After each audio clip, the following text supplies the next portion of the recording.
August এলেই তৎপর হয়ে ওঠে কার্যক্রম নিষিদ্ধ আওয়ামী লীগ। পুলিশকে সতর্কের নির্দেশ স্বরাষ্ট্রমন্ত্রীর। রাজধানীর বিভিন্ন জায়গায় বোমা সদৃশ বস্তু নিয়ে তদন্ত চলমান।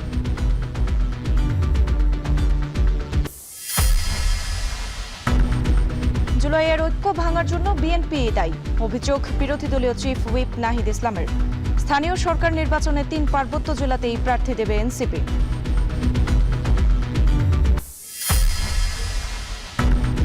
চট্টগ্রামের শীর্ষ সন্ত্রাসী ডেভিড ইমন সহ 5 জনের রিমান্ড।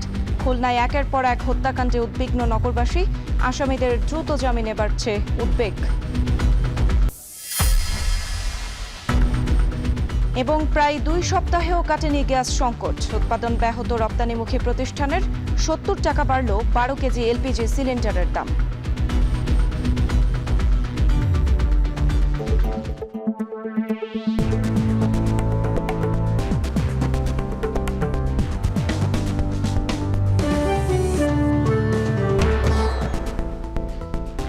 স্বাগত এখন জনপদে।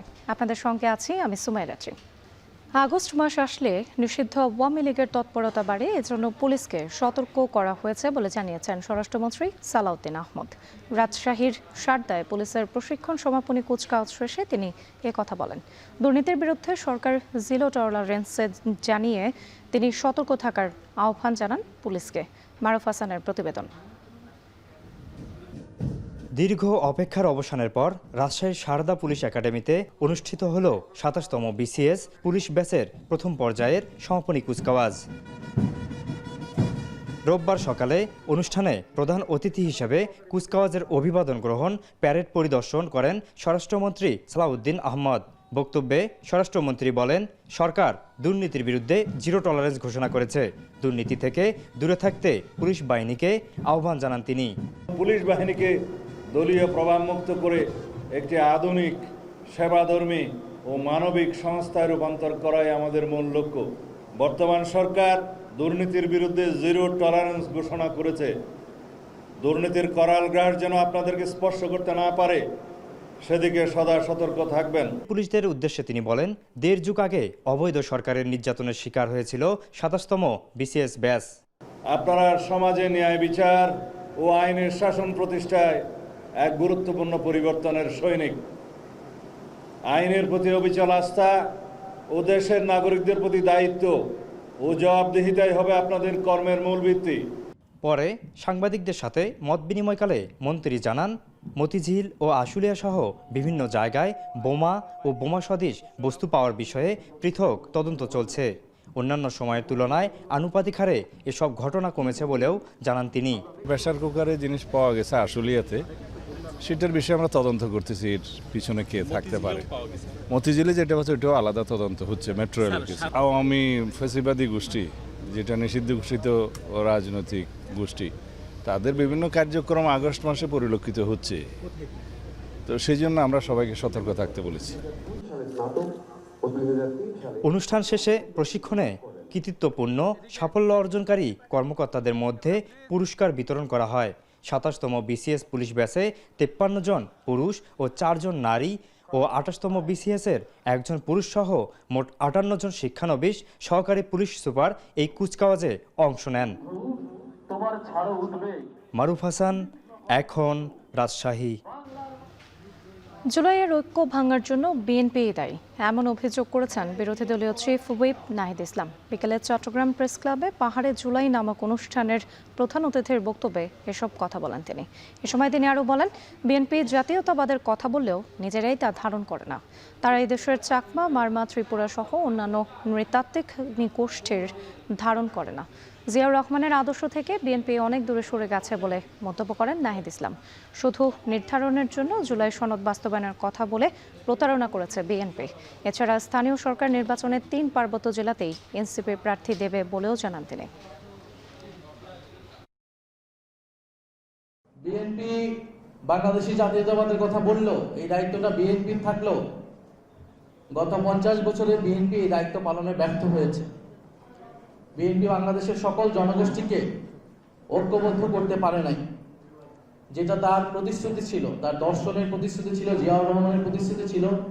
বিএনপির পরবর্তী নেতৃবৃন্দ সেটাকে অনুসরণ করে নাই বা সেটাকে বাস্তবায়ন করতে পারে নাই।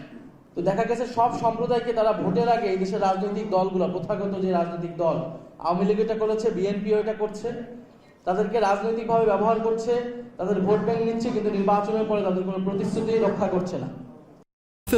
বিএনপি ন্যায় বিচার, আইনের শাসন এবং সামাজিক ইনসাফ প্রতিষ্ঠা করতে চায় বলে মন্তব্য করেছেন স্থানীয় সরকার, পল্লী উন্নয়ন ও সমবায় মন্ত্রী মির্জা ফখরুল ইসলাম আলমগীর।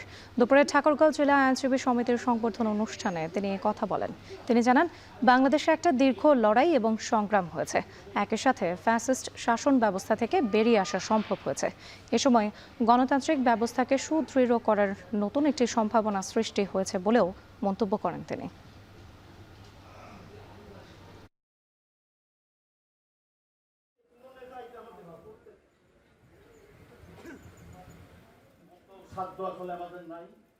আগামী দিনগুলোতে আমরা যেটাতে আমরা প্রতিশ্রুতিবদ্ধ যে আমরা ন্যায় বিচার প্রতিষ্ঠিত করতে চাই, আমরা আইনের শাসন প্রতিষ্ঠা করতে চাই এবং সমাজে ইনসাফ প্রতিষ্ঠা করতে চাই। এই বিষয়গুলো আমাদের মাথায় রাখতে হবে। ফ্যাসিস্ট একটা শাসন ব্যবস্থা থেকে বেরিয়ে আসতে সক্ষম হয়েছি, নতুন একটা সম্ভাবনা সৃষ্টি হয়েছে। সেই সম্ভাবনা হচ্ছে একটা গণতান্ত্রিক ব্যবস্থাকে সুদৃঢ় করা।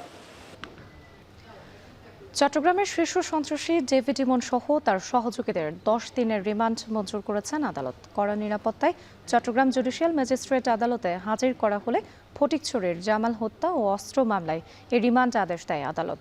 ডজনেরও বেশি মামলার আসামি ইমনের বিরুদ্ধে রয়েছে বাকলিয়ার জোড়া খুন ও চাঁদা দাবির অভিযোগও। আর জানাচ্ছেন কাজী মাহফুজ। রোববার সকালে কড়া নিরাপত্তায় চট্টগ্রাম জুডিশিয়াল ম্যাজিস্ট্রেট আদালতে আনা হয় শীর্ষ সন্ত্রাসী ডেভিড ইমন সহ তার সহযোগীদের। ফটিকছড়ির জামাল হত্যা ও অস্ত্রের আলাদা 2 মামলায় 7 দিন করে 14 দিন রিমান্ডের আবেদন করে পুলিশ। শুনানি শেষে 5 দিন করে মোট 10 দিনের রিমান্ড মঞ্জুর করেন জুডিশিয়াল ম্যাজিস্ট্রেট আদালত 3 এর বিচারক মোতাসিম বিল্লাহ। এছাড়া হাটহাজারীতে বিদেশি নম্বর ব্যবহার করে চাঁদা দাবির অপরাধে সন্ত্রাসী ইমনকে শোন অ্যারেস্ট দেখানোর আদেশ দেয় জুডিশিয়াল ম্যাজিস্ট্রেট দ্বিতীয় আদালত। ফটিকছড়ির যে 2টি মামলা, এর মধ্যে অস্ত্র মামলায় ডেভিড ইমন সহ তার সহযোগী যারা আছেন 4 জন, তাদেরকে 5 দিনের রিমান্ড বিজ্ঞ আদালত মঞ্জুর করেছেন।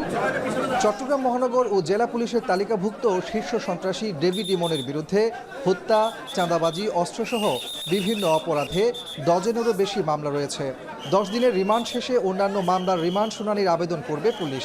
ফটিকছড়ি থানার একটি হত্যা মামলায় আসামি মোবারক হোসেন প্রকাশ ইমন, প্রকাশ ডেভিড ইমনকে একই আদালত আলাদাভাবে আরও 5 দিনের রিমান্ড মঞ্জুর করেছেন। কিছুদিন ধরে চট্টগ্রামের আন্ডারওয়ার্ল্ডে আতঙ্কের নাম হয়ে ওঠে ডেভিড ইমন। খুব অল্প সময়ে অপরাধ জগতের প্রথম সারিতে চলে আসে তার নাম। চট্টগ্রাম জুড়ে বড় সাজ্জাদ বাহিনীর নেটওয়ার্ক পরিচালনা থেকে শুরু করে হত্যা, চাঁদাবাজি সবকিছুতেই তার উপস্থিতি। সম্প্রতি চট্টগ্রামের এক ইন্টারনেট ব্যবসায়ীর কাছ থেকে এককালীন 2 কোটি টাকা চাঁদা ও প্রতি মাসে 10 লাখ টাকা দাবি করে নতুন করে আলোচনায় আসে সে। বুধবার ভোরে ভারতে পালানোর সময় যশোর থেকে 4 সহযোগী সহ সন্ত্রাসী ইমনকে গ্রেফতার করে পুলিশ। আটকের পর তাদের কাছ থেকে উদ্ধার করা হয় একটি বিদেশি পিস্তল, 2টি এলজি সহ দেশীয় অস্ত্র। 2025 সালের মার্চে বাকলিয়ায় জোড়া খুন, একই বছরে মে মাসে পতেঙ্গা সমুদ্র সৈকতে সন্ত্রাসী ঢাকাইয়া আকবর হত্যাকাণ্ডে সরাসরি নেতৃত্ব দেয় ইমন। কাজী মাহফুজ, এখন চট্টগ্রাম। একের পর এক হত্যার ঘটনায় উদ্বিগ্ন খুলনার জনগণ। প্রতিটি ঘটনায় মামলা হচ্ছে, গ্রেপ্তার করা হচ্ছে আসামিদের, কিন্তু গ্রেপ্তারের কিছুদিনের মাথায় আদালত থেকে জামিন নিয়ে ফের ভয়াবহ সন্ত্রাসী কর্মকাণ্ডে জড়িয়ে যাচ্ছেন তারা। আবুল বাশারের ছবিতে আরও জানাচ্ছেন রামিম চৌধুরী। অপরাধ কর্মকাণ্ড, মামলা বা আসামি গ্রেফতার, পুলিশই এই প্রক্রিয়ার সাথে তাল মেলাতে পারছে না আদালত। মামলার দীর্ঘ সময় এবং প্রচলিত নীতি অনুযায়ী জামিন প্রক্রিয়া অপরাধীদের জন্য সুযোগ তৈরি করছে। গত 24 জুন খুলনায় মসজিদে ঢুকে 2 ব্যবসায়ীকে গুলি করে সন্ত্রাসীরা। এ মামলায় উঠে আসে সন্ত্রাসী আরমান হোসেনের নাম।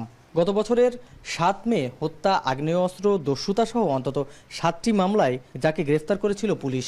6 মাস পর গত 28 নভেম্বর তিনি উচ্চ আদালত থেকে জামিন পান। গত ১৯ মার্চ রাতে কৃষ্ণনগর এলাকার কাজী রাশেদের বাড়িতে ঢুকে ৪ জনকে গুলি করা হয়। এ মামলায় সন্ত্রাসী ইমরান সহ ৪ জনকে আটক করে পুলিশ। গত মে মাসে তারা জামিনে ছাড়া পান। ২ জুন বাড়ি থেকে ডেকে নিয়ে সন্ত্রাসীরা কুপিয়ে হত্যা করে একজনকে। ঢাকায় শামীম খুলনার এনসিপি নেতা মোতালেব শিকদারকে হত্যা চেষ্টা মামলার প্রধান আসামি। গত ২৬ ডিসেম্বর তাকে গ্রেফতার করলেও ১৩ই মে জামিন পান তিনি। আদালতের সামনে জোড়া খুন, ডাকবাংলোয় প্রকাশ্যে শ্রমিক নেতাকে গুলি করে হত্যাসহ বিভিন্ন চাঞ্চল্যকর মামলার আসামিরা এখন জামিন নিয়ে ঘুরে বেড়াচ্ছে প্রকাশ্যে। এই আইনের যে বেড়াজাল সে যেখান থেকে সে বের হয়ে যাচ্ছে সেই জায়গাটাকে আমরা যদি একটু আন্তরিকতার সাথে দেখি তাহলে কিন্তু এইভাবে সন্ত্রাসীরা বেরোতে পারবে না। প্রত্যেকের ভিতর আইনের ভীতিটা তৈরি করতে হবে যে না, আইন আসলে ভয়ের জিনিস। আমরা যদি আইনকে ছেলে খেলা ভাবি তাহলে আমরা এখান থেকে উঠে আসতে পারবো না। মাদক ব্যবসা এবং শীর্ষ সন্ত্রাসী এবং অস্ত্র আইন, এই কিছু আইনের পরিবর্তন, এর কঠোরতা যদি আনা যায় তাহলে হয়তো এর থেকে মুক্তি পাওয়া সম্ভব।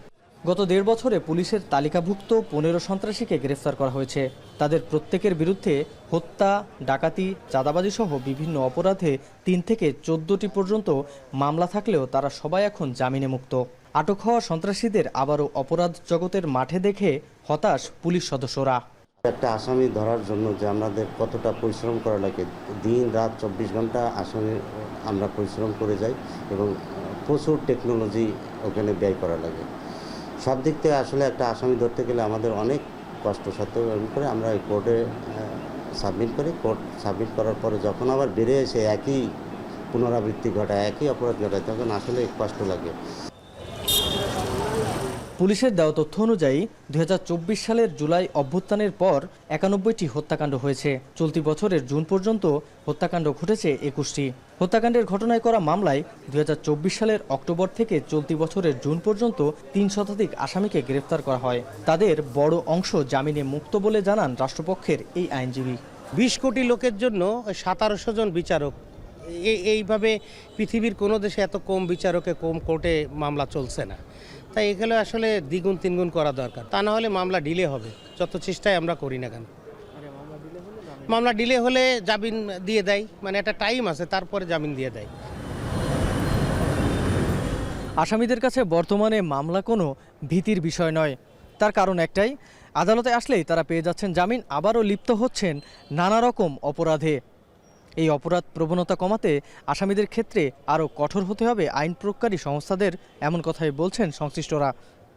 রামিম চৌধুরী, এখন, খুলনা।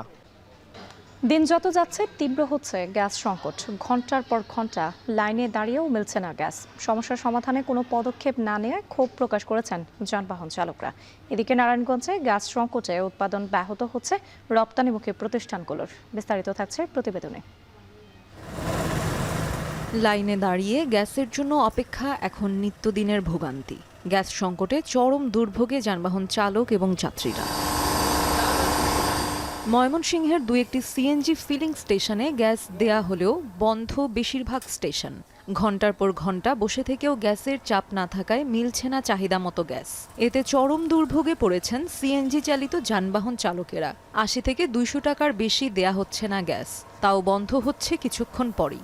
১ মাসের বেশি সময় ধরে গ্যাসের সংকট চললেও সরকার কোনো ব্যবস্থা না নেয়ায় ক্ষুব্ধ চালক এবং যাত্রীরা। ৩ ঘন্টা ৪ ঘন্টা লাগে সিরিয়ালে গ্যাস ৮০ টাকা ৭০ টাকা একটি মাঝে গ্যাস শেষ। ৬ ঘন্টা ১০ ঘন্টা ১২ ঘন্টা বইতে এলো, ১২ ঘন্টা বইতে গিয়া গ্যাস ঠিক মতো পাই না। হয় কারেন্ট নাই, নয়তো মিটার ডিস্টার্ব, নয়তো পাম্পে গ্যাস নাই, নয়তো লাইনে গ্যাস নাই, আমরা যত বুঝি না। জনগণ অন্তর বান্ধা, হাত পা বান্ধা, কিচ্ছু করার নাই। সরকার এগুলি কোনো উদ্যোগই দেয় না, এগুলি কি তাদের নজরে পড়ে না? এদিকে কিশোরগঞ্জে গ্যাস নিতে রাত থেকে ভোর পর্যন্ত ফিলিং স্টেশনের সামনে অপেক্ষা চালকদের। এতে কর্মঘণ্টা যেমন নষ্ট হচ্ছে, তেমনি কমে যাচ্ছে দৈনিক আয়ও। এমনকি সংকটের কারণে যাত্রীদের কাছ থেকে অতিরিক্ত ভাড়া নেয়ার অভিযোগ উঠেছে চালকদের বিরুদ্ধে। গ্যাসের জন্য আমাদের অনেকক্ষণ বসে থাকতে হয়, মনে হয় গ্যাস থাকে না। ভাড়া একটু বৃদ্ধি করছে, ভাড়া বৃদ্ধি করার কারণে আমাদের সকলের একটু সংকট। এদিকে নারায়ণগঞ্জে গ্যাস সংকটে উৎপাদন ব্যাহত হচ্ছে রপ্তানিমুখী প্রতিষ্ঠানগুলোর।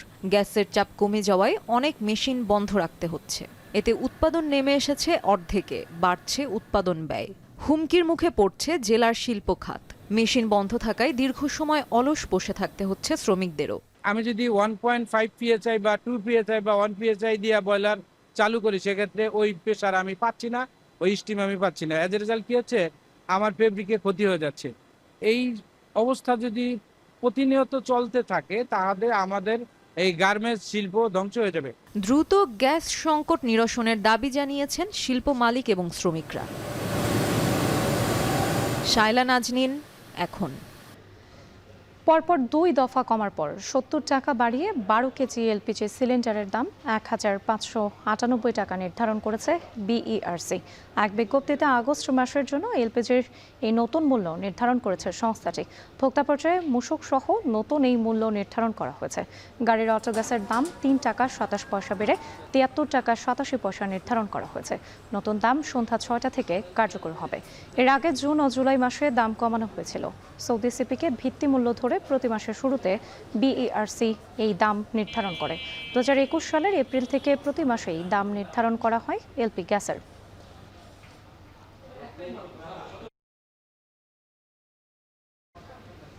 আর এই ছিল এখন জনপদে। এখন টেলিভিশন ওয়েবসাইটে দেখতে ভিজিট করুন www.ekon.tv। এছাড়া ফেসবুকে দেখতে ভিজিট করুন facebook.com/tv.ekon এবং ইউটিউবে এখন টেলিভিশন দেখতে ভিজিট করুন youtube.com/c/ekontv।